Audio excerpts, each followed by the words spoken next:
Hello and welcome to Feedback for the week of October 26th. It's Halloween week, so boo, boogie, boogie, scary times. All right, that's out of the way. Joining us today, we have games editorial specialist from G4TV.com, Brian Leahy, and fresh from a trip up to the wilds of Seattle and Valve, Abby Happy, editorial manager from XPlay, and hopefully someone that needs no introduction, Morgan Webb. Hello. Welcome to everyone. Thank you for coming. You. This has actually been slightly a news-oriented week as opposed to some of the weeks that have preceded where we are really milking that stone and cow quite dry. So we're going to get going with it because one of them is quite discussable. Brian, hit us. Yeah, it was a big day. There was some footage that leaked from a French version of Call of Duty Modern Warfare 2 showing that you were actually playing as a terrorist sort of massacring civilians in an airport. Yeah, pretty huge reveal. It is pretty brutal footage. I mean, yeah. And obviously it's leaked. They pulled it down. They've been doing everything, but you can still find it out there. It seems to still pop up here and there, but yeah, it is a little bit tough. And once it's up there and Activision gets wind of it, it's gone. This hasn't gotten the negative reaction we thought it might get immediately, but that does seem to be kind of out there on the horizon. Well, I mean, Fox News doesn't read NeoGAF, so they probably haven't seen it yet, but it'll hit and it'll be big. I mean, this could probably be bigger than the Mass Effect sex controversy stuff. Playing as a terrorist is a pretty huge deal. Now, I think one of the big things, now, Abby, I know this is probably very, very hard for you because you've been trying to keep yourself like inside of a bubble with anything that has to do with Modern Warfare 2. I've been trying so hard not to listen. But as someone who is a huge fan of all the games that IW has done, I think the one thing that strikes me is they've always been so reverent to the armed services that to think that somehow they've done this 180-degree turn with this segment in the game strikes me as rather surprising. Yeah, I don't think that it's going to be as shocking. People make it into something shocking. I don't necessarily think that they've treated it in a way that's inappropriate. I think we'll know for sure soon. Yes. But because right now it's just hearsay, people that saw the video, and we don't have any context for it really. Activision did come out and say that you can choose whether to see it or not. It's a skippable cutscene. And it comes with a warning. Like more or less the choice is something disturbing is coming. There's definitely a warning attached to it. I don't think that they've done a 180 and done something hugely inappropriate. But as I said, we don't have the context for it yet. We'll find out. And they did say that they were definitely going to do it because they're trying to elicit an emotional reaction from the player, and that you really want to get these terrorists because you have you're really upset about what you saw and what you did.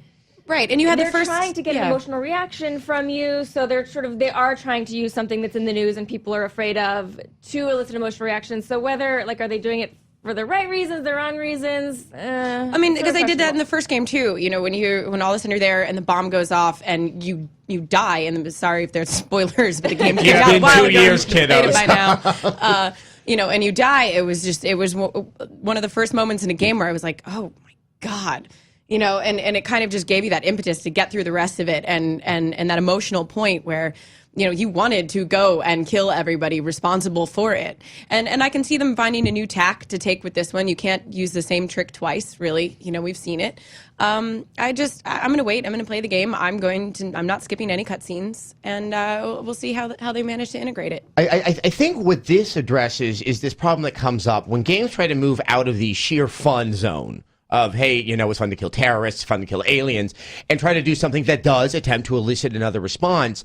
It seems in many people's minds it's something that you would easily see in a movie and even a television show like 24, and have probably read in many a novel for the past few centuries, that when it comes to a game, I don't know if it's the interactivity or because it's called a game, it suddenly seems so inappropriate in the mainstream media's eyes. I mean, is this something that games can grow out of, Brian? I think so. The more agency you give to the player in something like this, where it is interactive, it's not just a cutscene. From the footage, you see the player actually hesitates before, he doesn't know what's coming, and he walks in, comes out of this elevator, and the AI, other terrorists start firing on the crowd, and he pauses before firing on the crowd, but he does it. And that's the sort of effect that I think Infinity Ward is going for. But again, like Abby said, we have no context. Like, we don't know if you're playing as an undercover, someone who's infiltrated the cell or something like that. It could be something you have to do, or you're just playing as a terrorist. I think the other interesting thing to note is that, this isn't necessarily the first game where you play a terrorist organization. It's just the first one that we have a context for that's very personal. And it's a very high-profile game, yes, and so it's going to get a lot of attention. And there's lots of terrible things that you do in lots of games. It's just once you put that in the context of, wow, this is something that our country has been dealing with, and this is something that, is in our minds and is a fear for, so many people, here that, that suddenly you reconsider and you think about what you're doing within video games, and that's probably what they wanted, to make you actually think.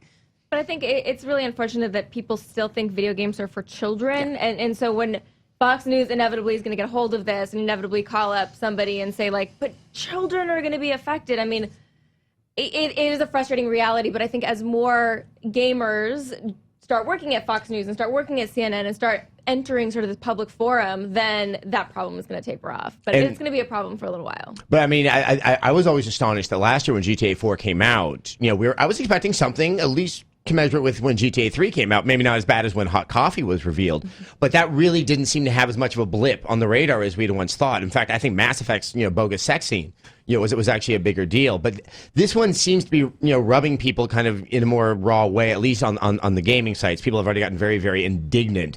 They're already having sort of a negative opinion. I am a little bit shocked that gamers who are always so sensitive to that specter of censorship or the mainstream media mischaracterizing them are themselves already making snap judgments. I mean, do you think this is indicative of the majority of gamers out there, or just the ones that want to go on the message board and have seem to be upset? It's indicative of the internet. I mean, yeah.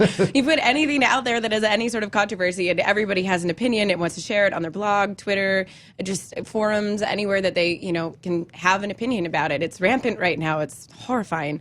I don't know if every gamer will have that attack. I'm sure everybody will have an opinion on it. Whether they choose to go spouting their mouth off about it is another thing. I feel like a lot of gamers a lot of people who are going to buy this game are going to walk into the store and have never heard of this controversy. Sure. Yes. I'm sure. I mean, not everybody watches the news, gaming news, like we do. Totally. And like people on NeoGAF do. I just think people want to play the game, and it's something to talk about in the 2 weeks that we still wait for it. Yeah, because we don't have any other games to play right now. No. Now, do you think, though, that in the build-up to the game that this could have, I mean, like people always say, okay, bad news is still good news. In this case, if this thing does catch fire, could this become damaging to Activision? I mean, there was just a press release that was put out today that Walmart is doing their own campaign around the sale of Call of Duty, and I couldn't help but wonder, if this thing gets steamed prior to launch, would a very conservative retail outlet like Walmart suddenly start to get some cold feet? Well, I think a potential issue is, like, if parents start hearing about this, they may be a little less likely about buying it for their 14-year-old kid for Christmas, which maybe they shouldn't have been doing anyway. It is an M-rated game. It is an M-rated game, but I think people have a weird perception of M-rated. They think maybe M-rated is really appropriate for 14 and up. I mean, people have some weird perceptions. I think once Halo 3 got that M rating, I was like, okay, I don't even understand the criteria anymore for the ESRB. Kids, don't tell your parents. Well, you didn't listen to this podcast. You don't know.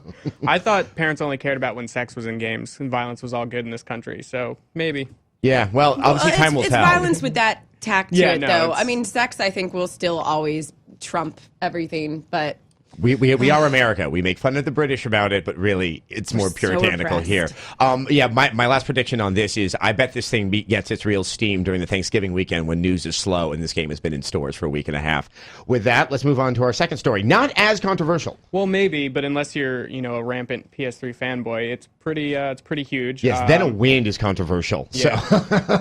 So Netflix is going to be coming to the PlayStation 3 in November. For the short term, it will require a disc, a Blu-ray that you can get from Netflix. It will be free, but all of the library that's available to Xbox users and to Netflix users on their computers will now be available to stream on the PlayStation 3, including the HD content. And I assume now the Sony movies that are not available through Netflix on the 360 might become available. Yeah, we might get the Spider-Mans back, Which would be, maybe other than Spider-Man 3, that actually makes me kind of happy. Well, it's nice because, if you want to get Netflix on the Xbox, you have to pay for your gold membership. But you also don't have to have the highest level of Netflix subscription. On the PlayStation, you have to have the highest level unlimited. No, it's is it not? You can still have the lowest one. That's why it's such a big deal. Yeah. Because I thought it was PSN the is free. one. And the PSN is free, so then you're Yeah. saving. You're definitely going to be saving money that way. Although, like people who If you have an guessing- Xbox 360 and don't have Live Gold, Right. what are you Why- doing? why- I'm paying for it anyway, and I'm paying for Netflix anyway. On Yeah. the Xbox was just sort of like a happy marriage. But I can see if you didn't already purchase one of those things, it would be a high price point of entry. So Yeah, and I think with, I mean, it's a good move for Sony, and it needed to be a while ago, but now with the next update coming with the Zune HD Marketplace with instant on 1080p, which is going to vary the experience for buffering and things like that, and I still think it's a little too expensive. I know that when I've been checking on the preview, I'd go through the list and be like, okay, but is this on Netflix? Because I can watch it for free there. Or not free, but I already pay for it. So with Xbox launching that, you know, it's sort of this Sony is still a feature behind. Like they're catching up, but Microsoft is still leading by a feature and sort of that dictating catch-up the is important progress. too. Yes. You know, But with the PSN, I mean, obviously, you know, one of the magic things about the Xbox 360 and Xbox Live is that it's just a very efficient, very user-friendly service, which is something that I can't say personally about PSN, which just seems to throw in these extra steps and, you know, moving around. Even with these new additions, that is getting them more up to speed with what Microsoft is doing with the architecture of both the PS3 and PSN. Is this really going to get the more casual consumer of the PS3? Are they going to have as easy a time? I just feel like they're going to have a hard time with it because the PlayStation 3 does not do a very good job of letting you know what is available Yes. to use and how to use it. You open it up and you have a menu, and which is great. They don't try to throw advertisements in your face as soon as you turn your console on like the Xbox does. But on the other hand, you don't have any idea that now Netflix is maybe available for your PlayStation 3. but once you actually get into the PlayStation Network store, I actually don't find it that off-putting. I think that they've made a few nice little tweaks to it. I don't actually find it that hard to navigate anymore, I but should it check might it be out just recently getting there. because I have had a hard time finding things on there, and I've had a hard time buying things on there. So Well, again, Microsoft being one step ahead, I buy everything now for my Xbox on the website. You know, I'm no longer typing in redeemable codes on the, you know, on-screen keyboard. I just go to xbox.com, check out the marketplace, and the next time I turn on my Xbox, it's there. That's true. That's been the Yeah. easiest way to get everything. That's all I've been using as well. Well, one of the good things, I mean, I do think the timing of the Netflix announcement could not be better. Obviously, there's a wonderful amount of momentum behind Sony right now with the price drop that is at least, about a month and a half ago, definitely turned into a big spike in the sales of the PS3. And now they do suddenly have this bevy of strong content that's coming out and getting a lot of critical acclaim. And I think Uncharted 2, I haven't seen any sales figures yet, but if by the number of people playing it online is any indication, Oh, yeah. this thing is huge. I know when my dad calls me and is like, "Hey, have you heard some buzz about this Sony PlayStation thing?" Shark Like, Man. I know it's big right now. You know? All right, so we're going to move past Netflix, and we're actually, for the third story, we're going to go to Abby, because you're the one who got this Yeah. story, and it's up on our website right now at G4TV.com. Yeah, it's very exciting. Avatar awards are going to be implemented in Left 4 Dead 2. And they're cool. You can get Rochelle's shirt, her Depeche Mode shirt, the pink one from the game. You can get a couple Left 4 Dead shirts. You'll be able to get a health pack that you can put on the back of your character. And they're all earned like you would earn achievements, except they're kind of achievements with an added A bonus slightly prize. more material quality, Yeah. even though they're completely digital. Which is great, and I feel that, and Valve is actually one of the first games to be implementing this. I know Explosion Man also has them integrated in the game. And you look at the Avatar store, and you're like, well, I could buy stuff for Guitar Hero 5, for Halo, for a bunch of games, and maybe those were supposed to be, and they just couldn't get their act together, because we certainly haven't seen any movement in the Avatar award sector for a long time. I think they were hoping that people would buy them. They're like, we'll throw them out there and charge a couple bucks, and if people buy them, great. But I think, let's be realistic, Americans aren't super interested in the sort of microtransaction for virtual crap craze like Asia is. I was about to say, Yeah. there is a standard for Oh, why yeah. people think No. this is a good economic model. Everyone's salivating over Asia and how they sell them like little T-shirts Yeah. for $1, and they want that. But I think American consumers aren't really into that. But also, it plays a lot nicely on kind of, you know, using WoW as an example that, you know, things you have accomplished, you have a way of kind of wearing them and showing Right. them off. It is a little bit more effective than someone just checking all of your achievements. Sure, it's like the Gold Cross in Call of Duty. It's like, I want Yeah. to show people that I earned this. Now, Brian, I imagine you just can't wait to dress up your avatar, I because you need seem that very Depeche Mode- avatar-oriented. Depeche Mode shirt all the way. No, I mean, I think it's great. I love awards that I get. I've already purchased a $60 game and I want to get stuff for my avatar, I have seen a lot of tweets from friends that are like, oh, look, a lightsaber for my avatar. Sure, it's $4, but it's a lightsaber. So I think there is a small market for those one-off things. There is, but Man, I do not approve of such behavior. Now, is this softening you to your rather hard stance No. against the avatars? No, All that's right. absolutely not. I'm not conceptually against avatars in all cases, but I don't like that. They look like children. Like, I don't feel like it Like bald represents children in me. my case. So Like, and they're just so happy, and they're like, hey. I don't know. I just don't feel like they have any They're edge or family any. friendly. I was kind But of. I'm a grown-up, and I don't want my avatar to be family-friendly. I would like to have the What's option your for mine avatar to gonna just be kind of doing? smoke maniacally or kind of just like hunch over and kick objects on the ground in Yeah. frustration. making mine burp. Now, Abby, I'm trying to get a sense of this.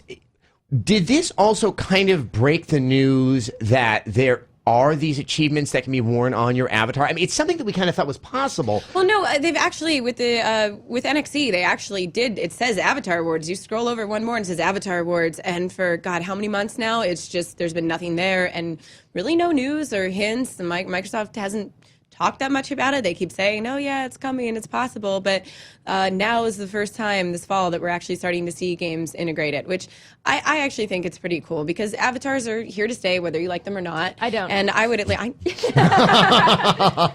I think they're fun, but actually just being able to earn kind of a visual trophy for what I've accomplished in the game, I actually do find that very exciting. And for me, I wish I could just make my avatar naked, so just people can think, well, he hasn't Neither done of you anything. want family-friendly avatar. I think you should just even earn any type of apparel. It's just kind of moving yourself out of the Right, virtual. maybe you could earn nudity in a game. Yeah, Mass Effect. Yeah. Yeah, I Mass unlocked the Effect. There you go, censorship Mass blur. Effect too. Yeah. Oh, okay, well, there we go with news, which this was good. At least, especially with Modern Warfare 2, something happened this week. So, go late October. You're like the World Series and Reggie Jackson.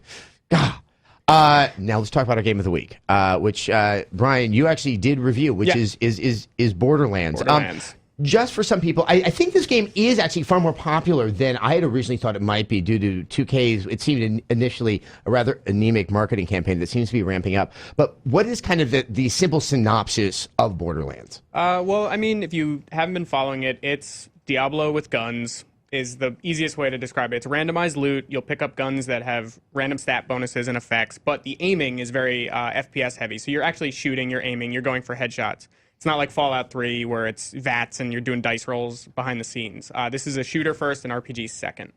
And obviously a very interesting looking one. Brian, you gave it a 4 out of 5, which I think we should just point out was actually, it was a very positive review. You just found some quirks in the game. Yeah, I think people are quick to want to give things a 1 or a 5, and there's no room in between. It was either fun and it's a 5, or they didn't like it and it's a 1. But it's an amazing game. It's so fun co-op. But there are some issues, especially for the long-term enjoyment. I couldn't really see myself playing this over and over and over again. And for a game that is so designed to collect loot, like Diablo, like World of Warcraft and other MMOs, there's some missing features that kind of, didn't go to 5. Might just sweeten that deal. Now, I think we can all say, well, I'm about to get to you, Abby. Even in my playing it, there is something very compulsive about this game. And it is. I did a whole soapbox on how I actually find it relaxing because it just gives me this one thing I want to do over and over and over again. But Abby, you've been playing quite a bit of this as well. What's your take on it? Well, the funny thing is, like, Fallout was kind of my go-to game last year, and I just kind of wanted to wander around by myself and do some things. And this, to me, is almost the opposite of Fallout. Like, Fallout is RPG, FPS, but mostly RPG, like, really based around RPG. And this one is, like, RPG and FPS, but really FPS. Yeah, very FPS. And that's so up my alley for that. I love Diablo. I love shoot and loot. That's kind of what this is. And I actually, even though it's a co-op game, I will wander around by myself and play for hours and hours. And I don't actually quite agree about the replayability because I now have like a level 30-something Siren. I have a level 24 Hunter. I'm looking forward to going back and playing all of the classes, the special abilities. It really actually gives me a good reason to go back. And that whole the thing that you shoot for, like in Mercs 2 or something, where, oh God, something really spectacular just happened. And I know if I play again, something totally different and spectacular will happen. The animations when you shoot people and they just melt or explode is phenomenal. I know I'm so clearly delighted by this game. Yes, but I it's very can't stop evident. playing. Well, I mean, the minute there's there's like fire damage. I mean, there's like so many of these things that are common parlance in RPGs that they've managed to add into the shooter, like, like different kinds of damage and shields that are resistant to certain kinds of damage. That just makes me happy. If you're not a huge RPG player, if you're not like a World of Warcraft player and you're not really familiar with these concepts, it's not going to hurt you. But for somebody who loves it, I'm like, nature damage is so exciting to me. Well, and what I find so impressive about it is that those additions you can get to weapons or to your character, they feel very material in the game. I think the one that stands out to me that's so shocking is that you see these myriad weapons in the game that have an accuracy rating, and you can really tell the difference in a very real-time aiming manner. I don't think I've ever seen anything like that replicated in a shooter. Yeah, I mean, it just hasn't for any shooter that isn't super realistic, and it's just like you are not accurate with this gun for whatever reason, or the Deus Ex, like until you are proficient with a pistol you can't shoot it. Yeah, but it's a little more forgiving than that. It's a lot more forgiving. But the reason that the replayability kind of goes down for me is that toward the end of the game the itemization kind of drops off, and what it is I don't think they do enough with the itemization, because at no point do they combine two elements. At no point do you see stat bonuses that hadn't appeared 10 levels before. It just kind of drops off midway through the levels, and that was what kind of did it for me on the replayability, because I want the loot to keep evolving. It's a little different for something like World of Warcraft, where they're adding new content every 2 weeks, every month, and there's something to go for. There's new dungeons, there's new encounters, and yeah, there will be DLC, but we don't know what that is yet. At the very least, though, I think there's a very, very strong foundation for them to be building on it. So I think the mere fact that they made the announcement of the DLC so soon, or I think it was actually prior to the game's release. It was like 2 or 3 days before the game came out. It does. I think for me, my investment in the game is a little bit more peaked now, knowing there's more stuff coming. And the other, I think the really high point of the game is the voice acting is just awesome. Patricia Tanis, you keep picking up her journals as you progress through the world. It's really, it makes the whole storyline just so engaging. Like, I've started really to enjoy her character and enjoy picking those up, and they get really twisted and weird.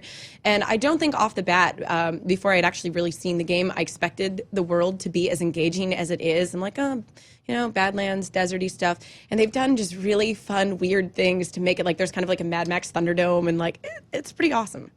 But it's not post-apocalyptic. I mean, I think that's the whole thing. And because I think we all just can't somehow help but use Fallout in the sentence to talk about Borderlands. They have those like the sort of weird abandoned towns, you know what I mean? Like that are all claptrap, and as soon as you see the sort of corrugated siding, you're like, oh, Fallout. It's kind of more like Star Wars. It's like a kind of like a more like original Star Wars. It's kind of like a broken down and kind of rusty world, but it's also incredibly futuristic.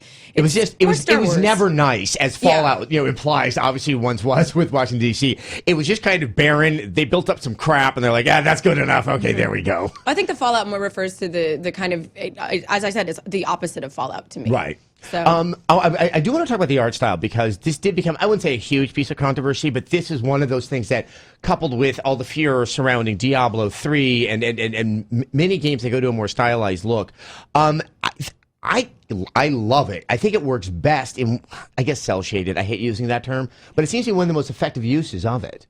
Yeah, I think it looks great. Initially, when they announced the Switch, because I had liked the old look of Borderlands, the dark, moody type thing, and I was like, oh, well, it's cel-shaded. But after playing it, I love the art style. I think it was the right decision to do. It helps it stand out from all the other shooters out there. The colors in it are beautiful. Yeah, and it helps it stand out from Fallout. I mean, sort of the dark, the grays and the browns, like, they're out now, and they realized that they had a brown game, and they needed to do something to, like, brighten it up a little bit. Now, this, I guess, kind of goes back to our Modern Warfare 2 discussion. What is the impact of this kind of stylized look on the violence? Because, I mean, it's a very violent game, but it's not one that necessarily is as visceral or as in your face when you're popping off heads. I think that we're inured to cartoon violence because we watched so many horribly violent cartoons when we were children. So you're like, oh, it's a cartoon. It's not violent. Yeah, it's almost funny the way, like, people, as I said, would, like, melt in front of you, and at the same time you're like, a little bit awed because it looks really amazing. It's kind of colorful and fun. It's like fireworks. Yeah, it is. It's, like the Ralph Bakshi cartoons I was discovering when I was probably far too young to be discovering them. I still love that sense of thrill. Like, yeah, it looks like a cartoon, but you're doing all the wrong things you're supposed to be doing. Still lighting a guy on fire. Sure. Now, co-op, I think, is also, as you pointed out, really one of the highest points of this game. Is this putting to rest some of the problems that we've seen with 4-player co-op being implemented in games in the past? Well, here's a game that was designed for co-op. It wasn't a game that co-op was sort of shoehorned into, like Resident Evil 5. This is designed to be played with other people, and it works because the enemies get stronger, the loot gets better, the classes' abilities work together, and it's just tons of fun. Yeah, the only problems that I've really run into with co-op is, especially if you have a few level difference between the people that you're playing with. Sometimes you're like, well, why can't we do this mission together? Why can't we're ineligible to do this one? Or it makes it very easy to power level some lower level characters. And at the same time, you're still in one person's game, and sometimes you have that person that's lagging or the person that's really far ahead, depending on how much your friends play or how much time they have. And I've had a few moments of frustration with that, and then having to go, okay, no, you start the game. I'll start in your game now. And it seems like the co-op, as opposed to maybe co-op as we've seen in some other games, that it really needs to be made to be played with friends, where you kind of arrange your own house rules of how you want to go about doing it. That it isn't just go find a random guy. Yeah, there's a few missing features that sort of take it away from, I'll just find some 3 other people online. Like, you have to be in the same zone in the game, and if one person initiates travel, everyone else is coming along for the ride. So it's a great game for griefing if you want to. Unless you're in a menu. So if someone initiates travel, hit your menu real quick. There's no trade window. There's no way to show an item to somebody without dropping it on the ground. Like, these are, for games so focused on loot, it's just sort of weird features that didn't make it. Hopefully, and Gearbox has said they're going to support the game based on what fans want. I think that's one of the biggest wants. I do love sharing things. I love the idea of how much trust you have to have, which, if we were in a very cartoon-looking, slightly demented world on a far-flung planet, you would have to put it on the ground and just hope that guy's going to put his stuff on the ground as well. So, now, Morgan, to Brian's point about that this was clearly initially the 4-player co-op game. I mean, is this really probably the only way that we're going to see 4-player co-op in major games? That you can't work on the single player first and then try to figure out how to expand that to the 4-player co-op, where it actually really works. So you're saying like that this game initially was conceived of as 4-player co-op. As a 4-player co-op. I mean, we've seen different approaches to this. Like in Resistance, of course, we saw like the co-op modes being That's even outside a of the totally game. separate Yes. experience than the first-player game. I mean, that's definitely one way to go about it and to kind of solve this problem. I think they're cramming a lot of 4-player co-op into games right now. Because, I mean, as you know, in ODST, it's fun to play with 4-player co-op, but they've made the sacrifice on sort of the integrity of the storyline to be able to accommodate that. And I don't know if I go back and forth in my mind, Well, I mean, I feel like developers are going to get better in the future at making single-player campaigns that can be co-opted for these like 4-player co-op campaigns. It's just, we're still learning how to do it. I mean, for a while, it was 2-player co-op was standard, and nobody had 4-player co-op. And now that we're able to do 4-player co-op, I think sort of the overarching level design for these games is going to have to change a little bit. I think, co-op is the new multiplayer. It's sort of something developers are including to include it and have it on the back of the box. And maybe not everyone should be doing co-op. I mean, with Modern Warfare 2, we talked to those guys over at Infinity Ward, and they initially were going to do co-op in the single-player game, but they just found out that it didn't really work for the immersion and the action experience they were trying to tell. So they made all these Spec Ops missions and presented them as a separate 2-player co-op mode. Mm-hmm. And it really is more value. Do that. I mean, it's a lot more game for the player out there. But I really do enjoy having the opportunity to play a single-player game through with a friend, even if it's not optimized for it. I still really do like that option. I mean, it's an interesting point. I mean, for what we want, do we always need to have it perfect, or if we just get it in a functional way, but not with all the necessary kind of level of polish we would expect from a single-player campaign? I really like playing shooters with my brother, and I really want to be able to run through the game with my brother, and I don't really care if it's like the perfect experience. We're probably having a couple beers anyway.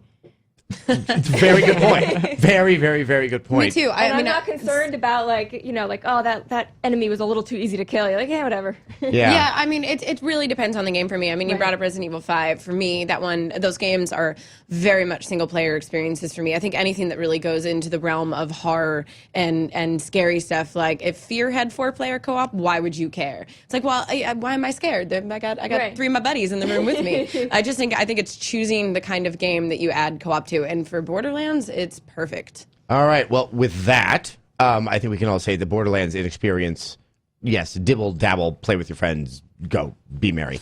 Okay, let's do a reader question of the week that's nowhere near as volatile as the one that we had last week that elicited some wonderful comments on our message boards, and we're just going to leave it at that. Brian, let's have our new inquiry. So the reader question of the week is from Ninja Jordy, and he asks, now that DJ Hero has been released now, and the music game genre continues, I wanted to know if the genre is just a fad, and will it fade away in a few years, or is it here to stay permanently, and will they keep making us buy new peripherals to take up closet space? I think they'll keep making us buy them as long as we're going to buy them. Yeah, that's it. Now, I guess the idea that it's a fad. How many years does something need to be in existence where it moves out of faddom? Like it stops being the zygote and actually becomes a living rhythm child. Games are not new, and they weren't new with Guitar Hero. Right. They were newer to an American audience. But they're not new. It's not a new fad. It's not a new trend. It's something that'll probably be around for as long as people keep buying them. And I'm still going to go back and play Rock Band 10 years from now. Well, but people might get bored of this specific incarnation of music games, but I don't think they're going to get bored of hitting buttons in time to music. We love that. Yeah. Well, also, and music will keep evolving. Right. Well, in theory. I don't think it's done anything in the past 15 years. But, I mean, it is interesting that, as you said, the usual things that propel new iterations of games, which is technology and new hardware, isn't the same thing for a music game because it is more dependent on just getting the thrill of getting to play your songs. Yeah, and I mean, the peripherals will die down. The games, you don't have to, DJ Hero, I mean, of course you do have to buy It's got its built-in peripheral anti-piracy measure. Yeah, but it's true. But the Guitar Heroes of the world, the Rock Bands of the world, you don't have to buy new equipment anymore for it. You should probably have at least 3 or 4 of those guitars stashed away in a closet somewhere. I find them in For my me, closets. 9, yeah. I'm like, I forgot I had. What system is this for? What is this? Oh, the PlayStation 2. Now, to the second half of this question, are they going to try to get us to buy more peripherals? Outside of even music, Activision doesn't just have DJ Hero. They're going to have Tony Hawk Ride at the end of this year. I mean, they seem to be going whole hog. Dangerous peripheral ever made. I mean, already there's analysts who are saying that DJ Hero is going to really undersell what was originally anticipated. Do you think it's more because of the peripheral and the price tag that comes with it, or is it just the game in and of itself? I think that the price tag for this game is incredibly high. Whereas you can buy Rock Band, it's a social experience. You get a lot more instruments. You feel like you get a lot more equipment for not that much more money. And not to mention that there's already a DJ game on the market. It's called an iPod. If you've been to New York, about how many hundreds of people call themselves DJs now because they own an iPod? Yeah, it's true. All of them. So we've already kind of given people the tools, I mean, especially through laptops and all of that to, kind of be their own DJ anyway. I think the appeal is, of course, some of the tracks in the game, the difficulty, the fact that it's a game. Like I try to remind people whenever they try to tell me, like, why don't you try to learn real guitar instead of being really good at Guitar Hero? And I'm like, oh, God, if I have this argument one more time, I'm going to shoot someone. I can say that on here, right? Yeah. Yeah, you should. Yeah. Not anyone specific. But I mean, now if you go and shoot them, this might be really bad in court. Okay, but, it's a game. Yeah. Now, Brian, I mean, are we looking at the waning age of the peripheral, not so much the music game? I hope not. I mean, Natal and Sony's motion controller and Wii Motion Plus are great for certain things, but I could not imagine doing a music game with mocap through Natal or waving a wand around. Like, I need that peripheral. I need some sort of emulation of a real instrument for a music game. As far as peripherals in general, I think the companies are trying to get away from them. Yeah, I think later in November when Tony Hawk Ride comes out, which I think is many people are treating with a great deal of skepticism, that we're going to have a much better sense about that. I'm just not that coordinated. Yeah. No. I'm not. That's why I play games. I mean, life is so dangerous that once I'm inside that room with the couch and the television, I just want that to be the one safe space. It's like Left 4 Dead. I don't want to get That's my safe house. on a slippery piece of plastic on my floor in front of my incredibly expensive glass television. At the very least, if you're going to do it, make sure that there's a camera set up.